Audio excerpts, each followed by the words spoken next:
Nasa harap ako ngayon ng salamin at ilang beses kong tinititigan ang aking sarili at nakita sa salamin ang isang pagod at namumutlang babae kapag tinanggal ang makeup.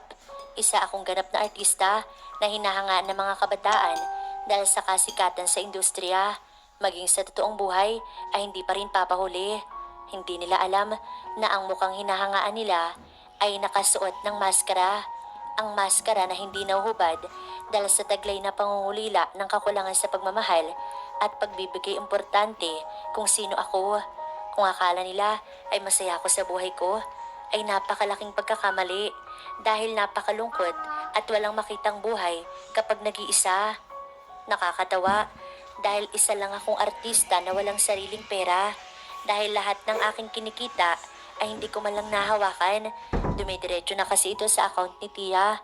Siya din ang tumatayo kong manager sa edad na 7 years old at naging laman ako ng iba't ibang commercial kaya napunta ako sa poder ni Tita dahil sa natatanggap kong mga project sa agency at doon na ako tuluyang nakapasok sa pag-aartista at talagang patok sa media. Kaya naman nagsunod-sunod ang mga dramang pinagbibidahan ko. Pero hindi ko rin naman mabili yung mga gusto ko. Kahit simpleng damit o sapatos. Mabuti na lang dahil maraming sponsor ng mga product na ini-endorse ko ang nagbibigay sa akin. Kaya naman kahit papaano ay may mga nagagamit ako. Mabigat ang katawan kong binagsak sa kama, tsaka mariing pumikit. Gusto kong ipahinga ng husto ang aking sarili.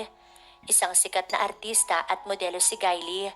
Kaya naman kahit saang lugar siya mapadpad, ay talagang pinagkakaguluhan siya ng mga fans dahilan para maramdaman niya ang unti-unting pagliit ng mundong ginagalawan niya.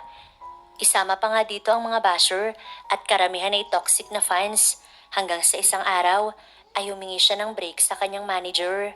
She want to spend her time sa lugar kung saan magkakaroon siya ng peace of mind at napili niyang gawin yun sa Palawan. Eksakto ang landing ng eroplanong sakay niya sa isang malaking event na gaganapin sa mismong hotel na pinagbukan niya ng staycation. Kapapalit lamang niya ng sando at maikling short. Nang makapasok siya sa unit na inukupan niya, ay may kumatok na kaagad sa kanyang pintuan. Pinagbuksan niya iyon. Isang babaeng staff ng hotel na nagmimistulang flight attendant dahil sa uniformeng suot nito na may tali sa leeg. Pasensya na po sa abala, ma'am. Ang lahat po ng bisita sa hotel ay inaanyayahang dumalo sa birthday party ni Mr. Gutierrez. Siya po ang may-ari po ng hotel na ito. Saad ng staff, tsaka naglakad para muling kumatok sa susunod na kwartong katabi ni Kylie. Madilim na kung tutuusin, ngunit malinaw na nasasaksihan ni Kylie ang napakaingay na event sa di kalayuan nang lumabas siya. Nasa hall pa lang kasi siya ng hotel at palabas ay dinig na niya ang musika na pumapalibot sa kabuuan ng lugar dahil sa malalaking speaker. Naglalaro ang ilaw sa green, dilaw, asul, samantala ang lahat ay naka-swim attire at siya lamang ang sando at short pag nagkataon. Napahanga siya sa dalawang babae na nasa entablado at sumasayaw gamit ang maindayog na mga balakang. Nakasuot ito ng bra na may mga bulaklak na nakapalibot. Samantala nakapalibot naman sa bewang nito ang palda na tila yari sa makakapal na hibla ng sinulid. Masyadong matao ang lugar kaya't hindi siya masyadong napapansin ng karamihan. Napangiti si Kylie ng unang beses. Ngayon niya lamang kasi naranasan na maitsapuera. Naisip ng dalaga na minsan ay masarap din pala na hindi ka bida. Magagawa mo ang lahat ng gusto mo. Hindi katulad kapag nakatutok sa iyo ang kamera. Kinakailangan na pino at perpekto ang bawat kilos. Malayo sa kung ano ka talaga. Nilapitan siya ng waiter tsaka inalok ng inumin. Isang sosyal na alak ang kinuha niya at asul ang kulay nun. May isang dangkalang taas. Kaysa makigulo sa mga hindi niya kakilala, ay tila mas gusto ni Kylie na salubungin ng ihip ng hangin sa dagat. Kaya naman naglakad siya palagpas sa mataong lugar, hawak ang inumin sa kamay niya at pakiramdam niya ay talagang magagawa niya ang pahinga na kanyang ninanais. Nasa inumin ng paningin niya nang mabangga niya ang isang matigas na bagay dahilan para matapon ng kaunti sa kanyang inumin. Kaagad na nangunot ang noo ni Kylie tsaka nagangat ng paningin. Bumungad sa kanya ang isang lalaki. Matipuno ang katawan nito at kitang-kita niya iyon dahil sa polo nitong bukas. Ang natapon na inumin niya ay dumadaloy sa abs ng binata na kanyang kaharap. Doon pala iyon tumapon. Nasabi niya sa isip niya, tsaka kagat labing pinigil ang pagtitig sa parte ng katawang iyon. Pilit niyang inaalis ang paningin niya sa katawan na to, ngunit tila lalong nagsisi siya nang mapako naman ang mata niya sa asul na pares na mga mata nito at tila ba nang hipnotismo kapares sa makakapal na pilik mata. Tumaas pa ang kilay nito nang walang marinig na kahit ano sa dalaga. Natuon ang asul nitong mata sa natural na pulang labi ni Gailey na ngayon ay ipit niya. Napapaisip ang binata kung saan niya nakita ang babaeng kaharap niya at tila pamilyar ito sa kanyang paningin. Would you mind if I ask you to say sorry? Sarkastikong anito, ngunit tila naunahan niya ang takbo ng isip ng dalaga na wala talaga itong balak na magsorry sa kanya. Kaya naman, umiling na lamang siya tsaka umirap. Anyway, saan ang punta mo? Makikisali ka sa party? Hindi ba at mahigpit na bilin niyo ng mga staff ng hotel? Paninermon na anang ng binata. Hindi na naman nakaimik si Gailey dahil tama naman ang sinabi ng binata. Mukhang pati sa lalaking ito ay binanggit din ng mga staff na pinag-uutos iyon ng may-ari ng hotel. Akmang didedmahin niya na lamang ito at hindi siya sana makikinig sa sinabi ng binatang kaharap at magpapatuloy na lang sa pagdama ng hangin. Pero nagulat siya nang kuhanin nito ang pulsuhan tsaka siya maingat na giniya patungo sa kumpulan ng tao. Hinatak siya nito papasok sa kumpulan ng bisita. Kanina ay sobrang crowded ng daan, ngunit kusang nahahati ang mga tao habang humahakbang ang binata papasok. Ipinwesto siya na to sa gilid, medyo malayo sa karamihan. May mataas na table doon at doon sila huminto. Enjoy the night. Bili na saad pa ng lalaki, tsaka nakapamulsa siyang iniwan. Napalabi si Gailey, iniisip niya kung sino ba yung lalaking yun at napakabosi naman yata. Baka hindi niya kilala kung sino ako. Naiinis na sabi niya tuloy sa kanyang sarili. Nakaupo si Van sa madilim na sulok at pinapanood si Gailey. Napangisi siya sa kainosentehang taglay ng mukha na to. Sa halos 2 oras na pagmamasid ay tsaka na lamang naalala kung sino nga ito. Kung ganun ay siya pala yun. Nakangusong ani Van. Ito kasi ang babaeng nakita niya sa isang resort mga ilang buwan na ang nakakalipas, kung saan ginanap ang malaking photoshoot ng alak na pagmamayari ng kanyang kaibigan. Hinding-hindi niya makakalimutan ang mukha ni Gailey na naging sanhi ng hindi niya pagtulog ng maayos. Ito din kasi ang unang pagkakataon na nagka-interes ang binata sa isang babae. Ilang buwan din siya na parang tangang pabalik-balik sa resort na yon kung saan unang beses niyang nakita si Gailey. Nagbabaka sakaling muli siyang makita ng binata pero hindi niya naisip na sa ganda nito ay artista at model pala ito dahil napakasimple sa suot at walang bahid na makeup ang mukha na to. Natapos ang party nang halos 3:00 na ng madaling araw. Medyo naparami ng inom si Gailey kaya halos mapapikit na ang mata niya habang naglalakad patungo sa unit niya at malapit na sana siya. Isang liko na lamang nang mapaatras siya kasabay ng pagdaing matapos tumama ang noo niya sa dibdib ng kung sino. Kagatlabi siyang sapo ang noo tsaka tinignan na naman kung sino iyon. Pero halos manlaki na naman ang mata niya tulad ng reaksyon kung paano niya natapunan ang binata kani-kanina lamang. Why are you always hitting me? Nakasimangot na ito. Iba na din ang postura. Kung kanina ay polo shirt, ngayon naman ay naka-long sleeve na puti na ang suot na to. Open your eyes widely, sassy girl. Pumalatak pa ito bago tuluyang nilisan ang nagsisinok na si Gailey habang kukurap-kurap. Hindi showy na tao si Van kaya naman mas pinili niyang magsungit dahil nahihiya din siya. Hapon na nang makalabas si Gailey sa hotel dahil sa puyat. Malapit na din ang takip silim at palubog na ang araw. Isang tube kapares ng sitro na long sleeve ang suot ni Gailey. Sa pangibaba naman ay maikling short at saka criss-cross na flat sandals. Nakangiti niyang sinet up ang digital na camera na nakasabit sa kanyang leeg para kuhanan ang sunset sa kanyang harapan. Naghanap siya ng magandang anggulo hanggang sa madapuan ng camera niya ang isang lalaki. Wala na namang iba kundi ang palaging naninita sa kanya. Si Van, napasimangot siya tsaka iniwas ang sarili. Baka kasi mamaya ay may ipintas na naman ito sa kanya. Mukha itong may kaya sa buhay kaya siguro napakabosi na to. Napapaisip ni Gailey sa kanyang sarili. 4 na picture lamang ang kinuha niya. Matapos ay tumungo na sa sariling resto ng hotel. Malapit iyon sa dagat kaya naman puros mga seafood ang menu. Naroon ang ginataang king crab, inadobong pusit, mga sea grapes, tulya at malalaking shell foods. May mga karne rin ngunit mas lamang ang pagkaing dagat. Nasa sariling table na si Kylie nang mamataan niya na naman iyong lalaki. Pakiramdam niya ay sinusundan siya na to. Kahit saan kasi siya pumunta ay palagi itong naroon. Kung ano-ano yung itinuturo sa mga staff ng hotel. Nagulat na lamang si Kylie nang kausapin nito ang isa pang babae, tsaka siya tinuro ng lalaki. Kukurap-kurap naman ng dalaga. Iniisip niya kung bakit palapit sa kanya yung staff na siya ring kumatok sa pintuan niya kahapon nang dahil sa party. Ma'am, okay pa po ba kayo? May mga gusto pa po ba kayo? Bungad na tanong ng babae. Napangiwi si Kylie.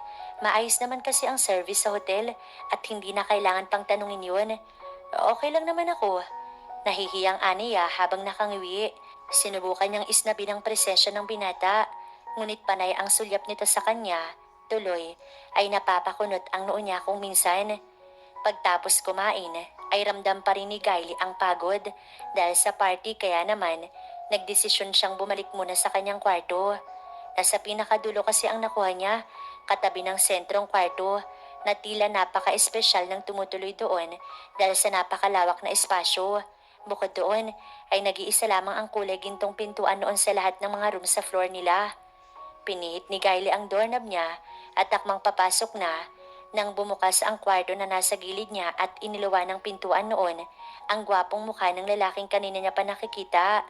Basa ang gulugulong buhok nito at may face towel na nakapatong sa balikat habang nakabalandara naman ang 6 na tipak sa tiyan niya at ang tanging short nitong pranela lamang ang nagkukubli sa kanyang katawan. May yate na pupunta sa island bukas.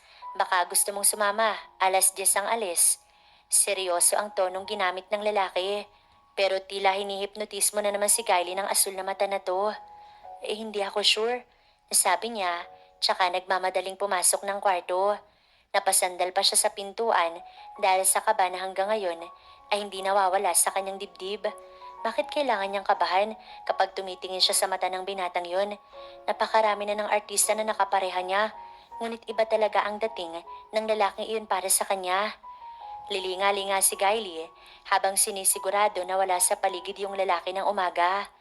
Unang beses niya palang na nakapunta sa lugar na ito, kaya hindi niya maaaring palagpasin ang isla na tinutukoy ng binata. 2 weeks lamang ang binigay na break sa kanya ng manager niya at tiyak na matatagalan na naman ulit yun kahit hindi niya maaaring palagpasin ang pagkakataon. Inalalayan siya ng isang matandang lalaki pasakay sa yate.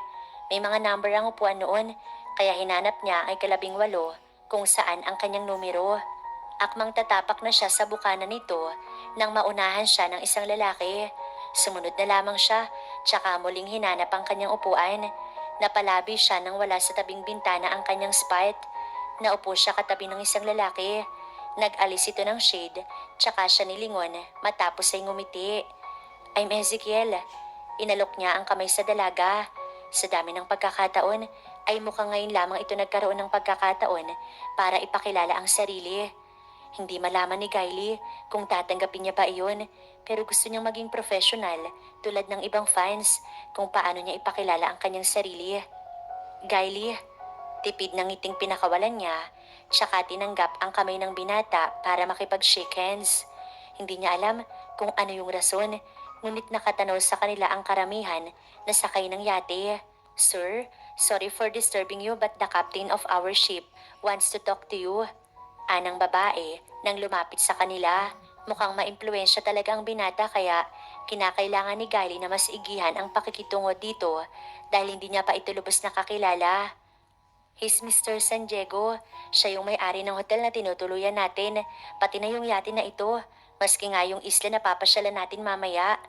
Bulungan iyon mula sa likuran ni Bianca, pero hindi na lamang siya nakinig.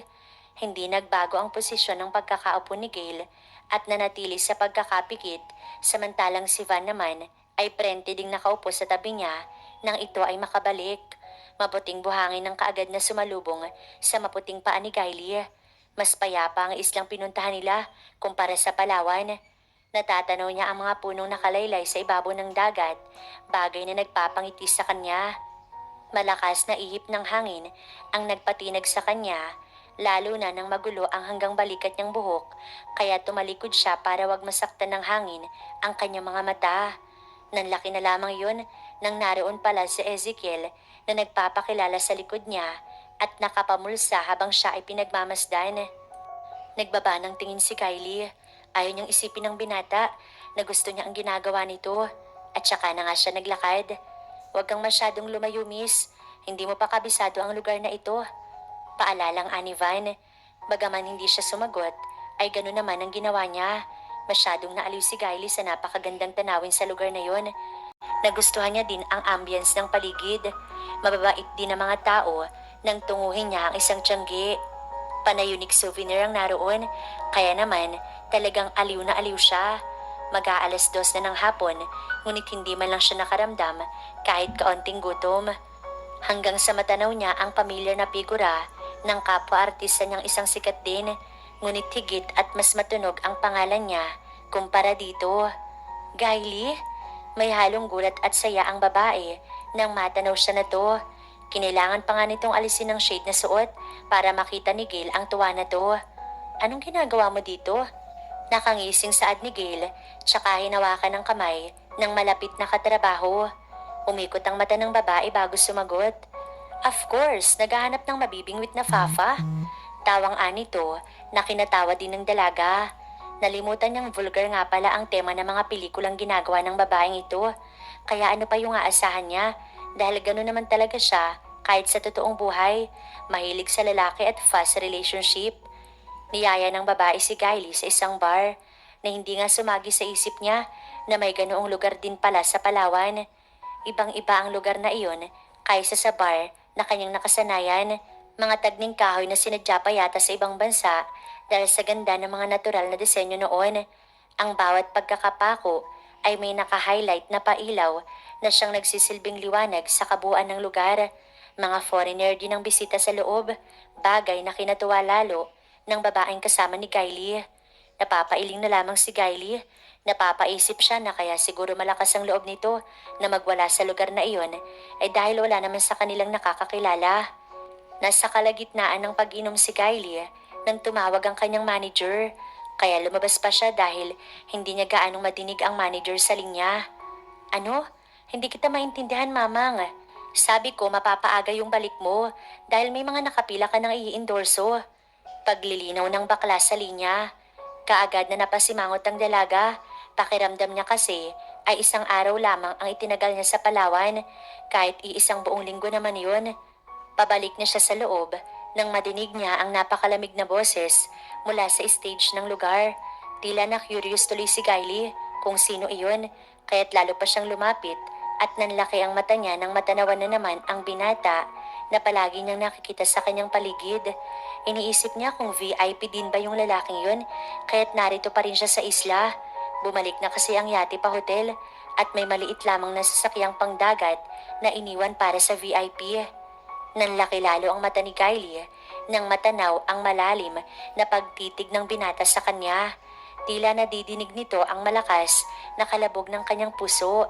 Hindi niya na namalayan na tapos na pala ang kanta at nakatitig lamang siya sa mga mata na to habang pababa ng stage ang binata. Nabalik lamang siya sa ulirat nang pitikin nito ang kanyang noo. Why are you staring at me like that? Interesado ka sa akin? Nakangising saad ng binata. Tila may bumara sa lalamunan ni Kylie nang sambitin iyon ni Van Ezekiel. Kakaunti pa lamang ang alak na inom niya pero tila nalasing siya sa malalim na pagtitig sa kanya ni Van, pero pinilit niyang umimik para naman hindi mahalata ng binata na napapatulala siya sa itsura na to. Ang kapal mo naman, sino ka naman para pagkainteresan ko? Nakataas ang kilay na aniya, bagay na kinatuwa naman ni Van. Habang nakatingala tuloy, ay tanaw na tanaw ni Kylie ang sexing paggalaw ng Adam's apple ng binatang kanyang tinatarayan. Miss Pakipot, alam ko naman na palagi kang nakatanaw sa akin. Basta, hintayin mo na lang ako.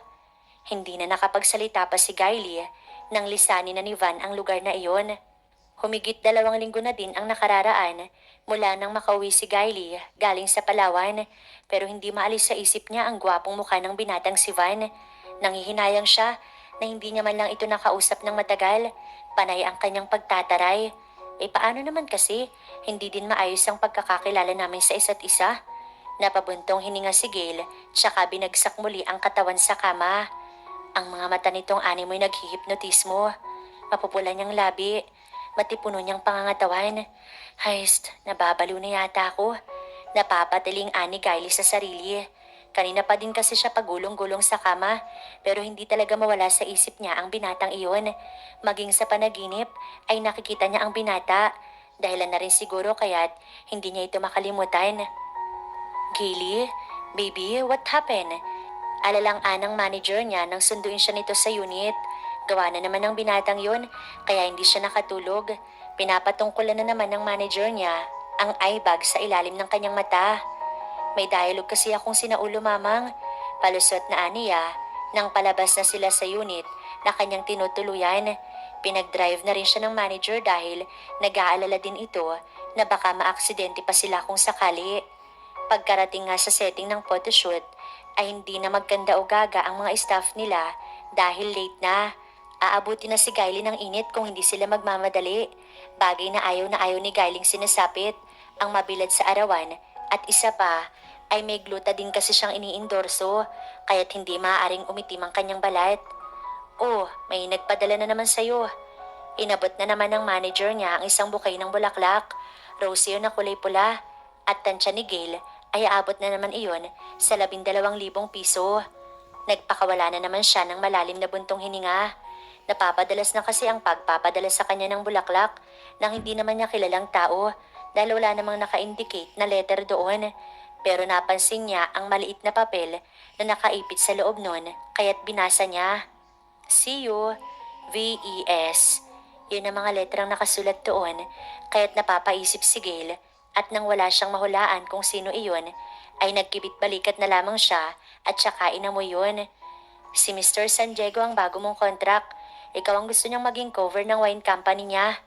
Kinikilig na anang manager ni Gail habang inaayusan ng dalaga ng buhok. San Diego? You mean? Yung may-ari ng hotel? Yes. Proud na anang bakla. Nilingon ni Gail ang building malapit sa kanilang kinalalagyan. Nasa tent lang kasi sila ngayon dahil dito sa labas ang unang setup ng shoot. Binasa niya ang pangalang nakalagay sa itaas ng building. Van Ezekiel San Diego, Wine Incorporation. Naningkit ang mata niya at tila tama ang kanyang nasa isip na ang lalaki nagpapadala ng bulaklak sa kanya ay si Mr. San Diego pero ayaw niya ring mag-assume. 생전 가볼 일 없을 것 같아. Ay si Mr. San Diego pero ayaw niya ring mag-assume. Please excuse, I need to use sa comfort room. Aniya at nakasuot pa siya ng roba dahil bikini ang suot niya sa loob. Sinamahan siya ng isang staff papasok sa loob pero hindi na siya hinatid pa sa CR. Sandali lamang siyang gumamit noon matapos ay lumabas din pero hindi niya inaasahan na makikita niya si Ezekiel doon mismo. Baka sanggulat kay Kylie pero pinilit niyang kontrolin ang paghanga sa loob niya. Gusto niyang tumili dahil sa lalaking palagi niyang iniisip at ngayon ay narito sa kanyang harapan. Tumikim siya sandali dahil sa lalamunan niya na tila nanuyo tsaka tinaasan ng kilay ang binata. At ano naman kaya ang ginagawa ng isang makapal ang mukhang lalaki na ito dito? Inipit ni Ezekiel ang labi niya para pigilan ng pagtawa. Obviously, dapat ikaw ang tinatanong ko niyan. Ano yung ginagawa ng isang masungit na binibini dito? Ani Ezekiel, tsaka ngumiti. Tuloy ay nakita ni Kylie ang malalim na dimple nito sa pisngi.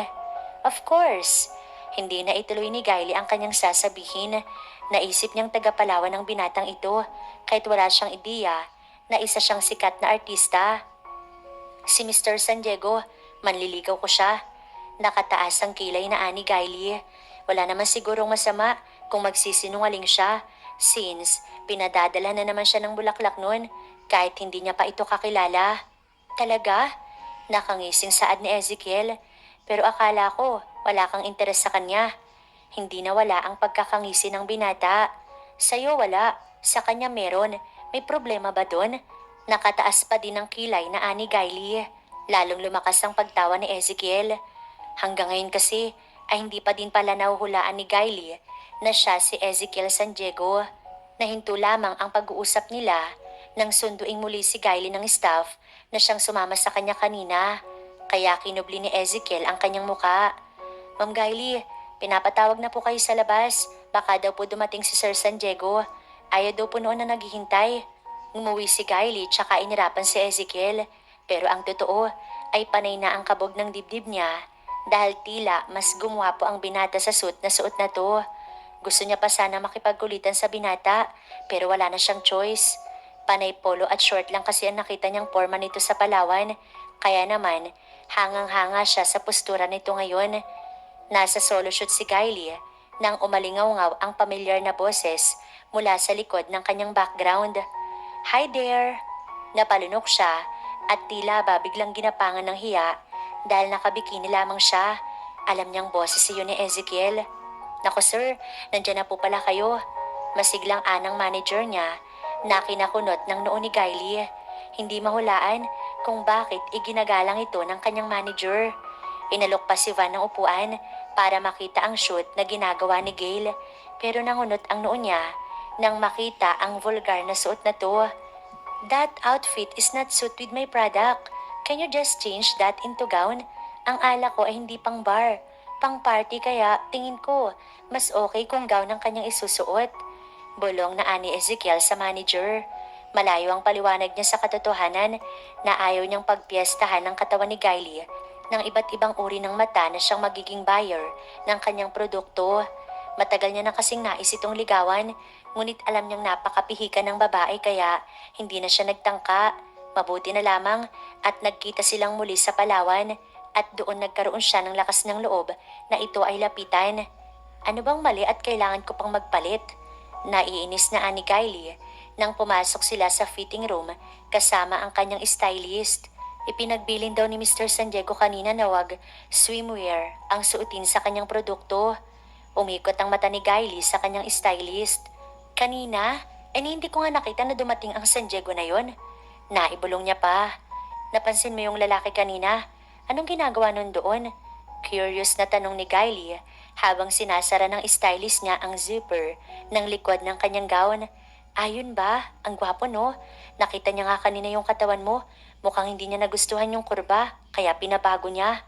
So ano, pagkatapos niyang magpakasinger sa Palawan, ngayon naman ay sekretary na siya ng San Diego na iyon. Kinakausap ni Kylie ang sarili niya patungkol kay Ezekiel. Anong sekretarya ka dyan? Kontra ng kanyang stylist. Si Mr. San Diego yun. Pagtatama nito sa sinabi ni Kylie. Ano? Kunot ang noong anito.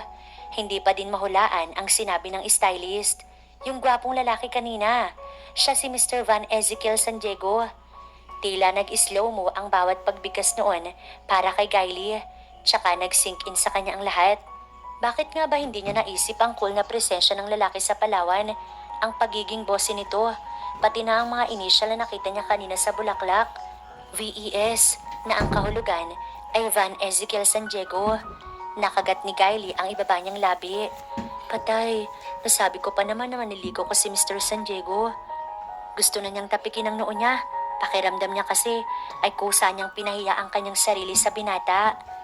Iniba na din ang setting ng shoot dahil masyadong tirik na daw ang araw at sa loob na yun kinuhanan.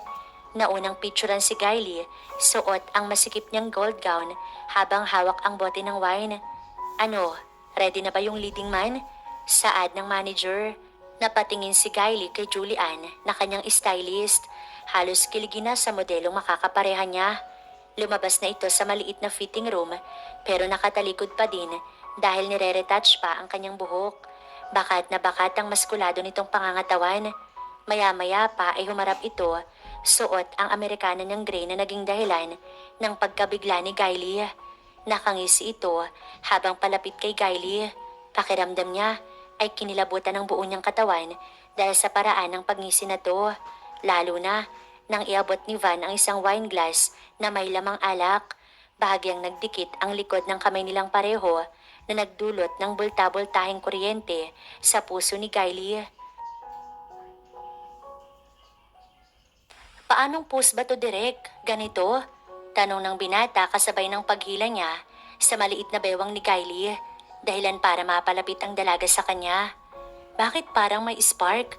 Biro na anang direk tsaka tatawa-tawa. Okay, in 1, 2, shot. Nakapo sila habang nasa sofa. Nakahiga si Van sa hita ni Kylie habang hawak ang pisngi na to. Bukas ang 3 botones mula sa dibdib niya pababa at si Kylie naman ay bahagyang nakayuko sa mukha ni Van dahilan para magkatitigan sila ng matagal. Nakailang lunok si Kylie sa laway na namuo sa kanyang lalamunan matapos ay napakurap-kurap. Siguro naman, alam mo na kung sino ako.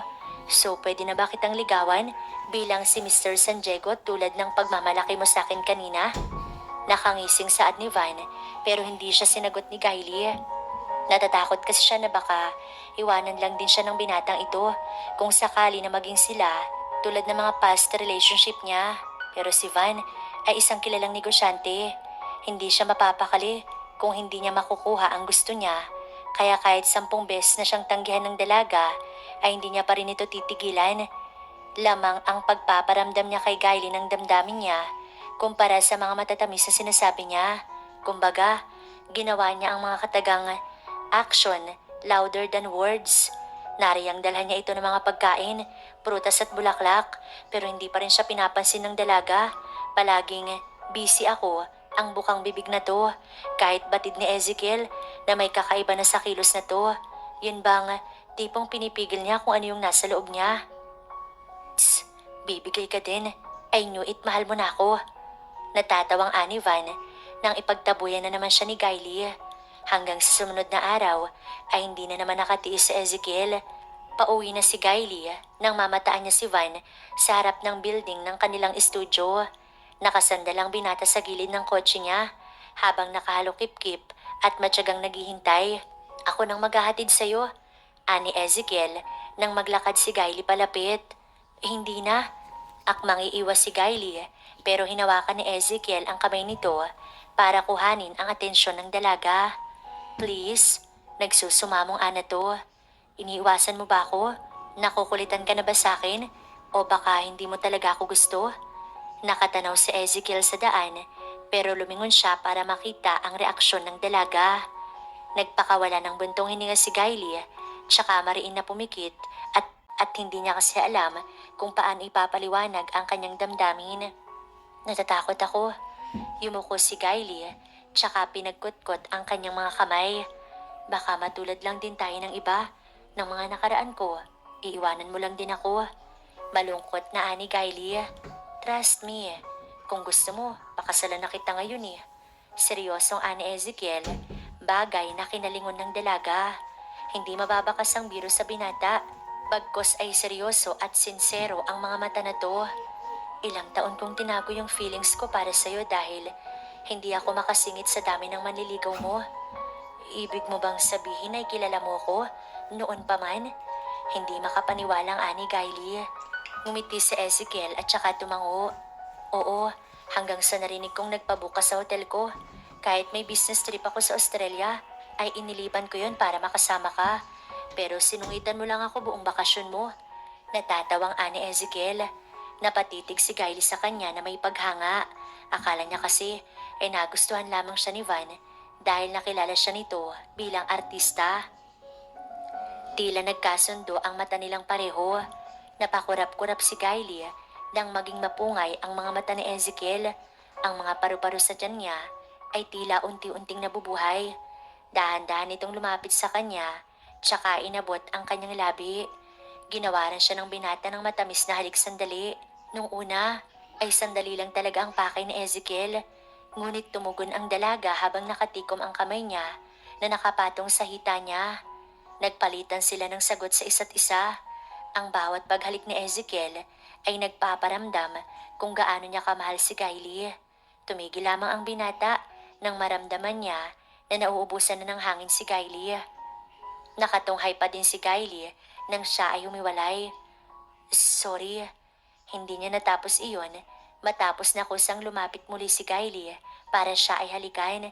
Dumukwang pa nga ito para mas mapalapit sa binata hanggang sa hawakan ni Van ang kanyang bewang. Sinasagot mo na ba ako? Tanong sandali ng binata pero hindi siya sinagot ni Kylie at muli na naman siya nitong hinalikan. Hinintay ni Van hanggang sa kusang bumitaw ang dalaga sa kanilang halikan. Huwag mo akong saktan, please. Puno ng pagsusumamong ani Kylie na halos mapaus na siya sa dahilang hindi niya mahulaan. Ngumiti si Van, tsaka siya nito hinagkan sa noo. I will, my queen. I will, promise. I love you until my last breath. Honey, please. Huling contract mo na yan ha. Huwag ka nang kumuha ng iba. Parang bata si Ezekiel sa nobya. Nasa fitting room sila at matyagang binabantayan ang fiancé niya na ngayon ay 5 taon na silang magkasintahan. Tulad noon ay panay ang bawal ng binata sa nobya na itigil na nito ang karir sa pag-aartista dahil ayaw niyang may humahalik ditong iba. Natatawa na lamang ang manager niya sa tuwing nagpoprotesta ang isang businessman at maskuladong lalaking ito sa harap ng kasintahan. Hindi ito nahihiya na ipakita ang pagsiselos niya sa iba. Kaya't ang mga leading man ni Kylie ang nag-a-adjust kapag sila ay nasa scene. Kung minsan ay ine-edit na lamang na kunwari ay may kahalikan ng dalaga. Kahit ang totoo ay wala naman talaga. Sige lang, i-enjoy mo yan. Pero tatandaan mo kapag kinasal ka na sa akin, mas may karapatan na akong pigilan ka. Tumanggap ka na lang ng mga endorsement pero yung may mga didikit sa'yo, wag naman honey please. Nakalabing ani Van, pinagbuksan pa niya ng pinto si Kylie, papasok sa sariling unit na to. Dito ako matutulog pwede? Binagsak ni Ezekiel ang katawan niya sa kama ni Kylie. Akala ko may meeting ka bukas sa mga client mo. Ani Kylie, habang naghahanap ng masusuot sa kanyang drawer. Oo nga pero hapon pa yun. Ilang araw kang nasa taping. Hayaan mo namang makasama kita. Nagtatampong waring ani Ezekiel. Nakangisi habang iiling-iling na tumungo si Kylie sa bathroom. Natutuwa siya sa tuwing silos ang boyfriend niya sa mga leading man niya. The fact na hindi niya alam na halos mga tug na tuhod ng mga iyon dahil sa takot sa kanya. Nakaroba lamang si Kylie nang lumabas dahil nalimutan niyang kumuha ng damit pang loob. Nakatanaw lamang ang binata sa kanya habang siya ay naglalakad. Pinapanood nito ang bawat paggalaw niya. Nakaisip naman ng kalokohan si Kylie. Sa 5 taon nilang magkasintahan ni Van, ay hindi pa nito nagagawa sa kanya ang bagay na kadalasang ginagawa ng magkasintahan. Iniisip niya kung hanggang saan kayang pigilan ni Van ang sarili niya kung sakali na akitin siya ni Kylie. Nang muli niyang lingunin si Van, ay nakapikit na ito kaya't kinailangan pa niyang lumapit para maisagawa ang planong pangaakit. Nang makalapit ay kinalabit niya si Van habang nakakagat ang labi. Pero hindi niya inaasahan na hihilahin siya nito pahiga sa kama. Na kaya pala ito pumikit ay dahil naakit na siya kanina pa. Ngunit pinipilit niya lamang na pigilan ang kanyang sarili. Ang lagay ay hindi na talaga nakapagpigil si Van at mabilis niyang ginawaran ng mapusok na halik ang mga labi ni Gail. Halik pa lamang iyon, ngunit talaga namang napapapikit na ang dalaga. Matapos ay kinawit niya ang kamay niya sa batok nito. Samantala, idiniin naman ng binata ang katawan nito para magtama ang kanilang mga katawan at gumawa iyon ng sariling init. Dang, kagatlabing ani Van at tila hindi niya talaga kayang pigilan ang sarili. Bukas na bukas ay ipapaayos ko yung kasal natin. I love you, love. Yun ang huling sinambit ni Van nang marating nila ang rurok. Matapos ay hinagkan niya ito sa noo tsaka niyakap ng mahigpit ang dalaga. Kapwa kusang bumagsak ang talukap ng mga mata nila dahil sa pagod dulot ng kanilang pagmamahalan.